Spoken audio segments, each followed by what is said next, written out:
ಏನು ಇವತ್ತು ಕರ್ನಾಟಕ ರಾಜ್ಯದಲ್ಲಿ ಕಾಂಗ್ರೆಸ್ ಸರ್ಕಾರ ಬಂದ ಮೇಲೆ ಕಾಂಗ್ರೆಸ್ ಸರ್ಕಾರ ಬಂದಂಥ ಸಂದರ್ಭದಲ್ಲಿ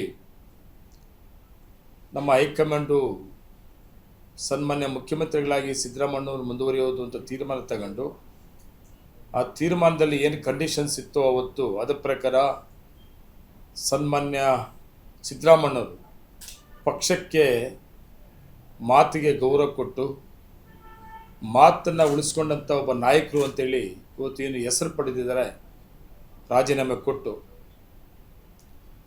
ರಾಜೀನಾಮೆ ಕೊಟ್ಟ ಮೇಲೆ ಇವತ್ತು ಶಾಸಕಾಂಗದ ಪಕ್ಷದ ನಾಯಕರಾಗಿ ಮುಂದಿನ ಮುಖ್ಯಮಂತ್ರಿ ಡಿ ಕೆ ಶಿವಕುಮಾರ್ ಅವರು ಅಂತೇಳಿ ತೀರ್ಮಾನ ಆಗಿದೆ. ನಾಳೆ ಅವರು ಪ್ರಮಾಣ ವಚನ ಸ್ವೀಕರಣೆ ಮಾಡ್ತಾ ಇದ್ದಾರೆ. ಹೃದಯ ರೋಗ ಮತ್ತು ಹೃದಯ ಶಸ್ತ್ರಚಿಕಿತ್ಸೆ, ವ್ಯಾಸ್ಕ್ಯುಲರ್ ಶಸ್ತ್ರಚಿಕಿತ್ಸೆ, ಸಮಗ್ರ ಹೃದಯ ಆರೈಕೆ ಸೇವೆಗಳಿಗಾಗಿ ನಿಮ್ಮ ವಿಶ್ವಾಸಾರ್ಹ RL Jalappa Narayana heart centre, STUMC campus, Tamaka, Kolar. 180030090309. ಮತ್ತೆ ನಮ್ಮ ಎಲ್ಲರ ಡಿಮ್ಯಾಂಡ್ ಏನಂದ್ರೆ, ಏನು 3 ವರ್ಷ ಮಂತ್ರಿಗಳಿದ್ರು, ಮಂತ್ರಿಗಳು ಕೂಡ ಬದಲಾವಣೆ ಮಾಡಬೇಕು.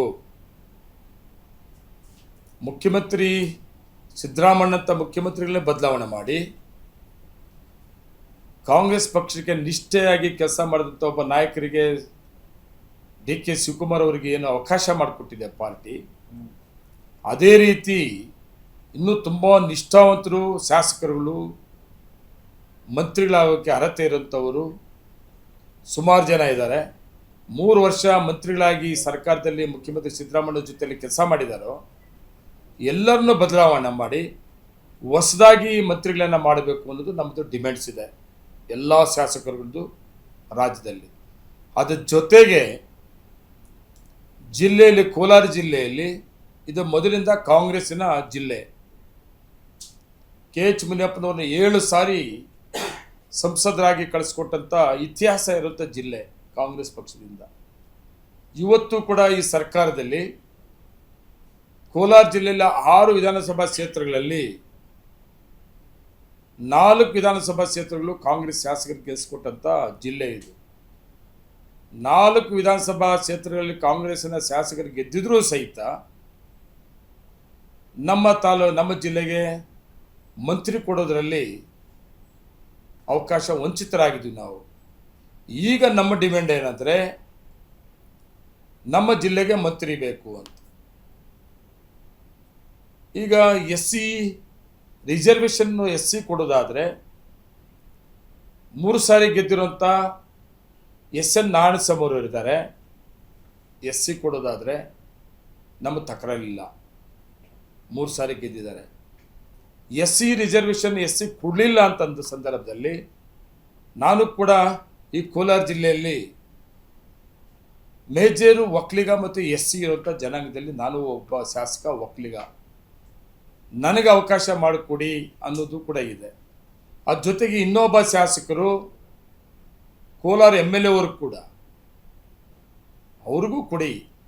ಈಗಾಗಲೇ ನಾವು 4 ಜನ MLAಗಳಲ್ಲಿ 3 ಜನ MLAಗಳು, ಬಂಗಾರಪೇಟೆ MLA SN ನಾರಾಯಣಸ್ವಾಮಿ ಅವರು, ಕೋಲಾರ MLA ಕೊತ್ತೂರು ಮಂಜುನಾಥ್ ಅವರು, ಮತ್ತು ನಾನು ಮಾಲೂರು MLA, ಮತ್ತು MLCಗಳಾದ ಅನಿಲ್ ಕುಮಾರ್ ಅವರು, ಇನ್ನೊಬ್ಬ MLC ಆದ ನಜೀರ್ ಅಹಮದ್ ಅವರು, 5 ಜನ ಕೂಡ